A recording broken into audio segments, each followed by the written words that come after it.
هابي فالنتاينز داي. النهارده عيد الحب، كل سنه وانتم طيبين ويعود عليكم الايام بخير وبصحه وسعاده بكتير. عيد الحب مميز بان كل حاجه في الدنيا بتكون لونها احمر اليوم ده، فانا جايبه لكم مجموعه من الحاجات اللي لونها احمر، بس كمان زينتها بحاجات جميله فيها الوان بينك واصفر. تعالوا بقى بينا نتعرف عن الهدايا اللي ممكن تتهادى في عيد الحب. اول حاجه بتعبر عن الحب او عن اللي جوانا هو بوكيه الورد.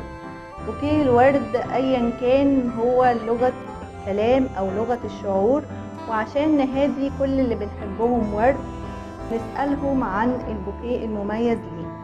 طبعا انت ممكن تعمل بوكيه بالورد الطبيعي وممكن تعمل بوكيه بالورد الصناعي، وانا بحب يعني البوكيه بالورد الصناعي يدوم لي اكبر قدر، وفي نفس الوقت ممكن يتحط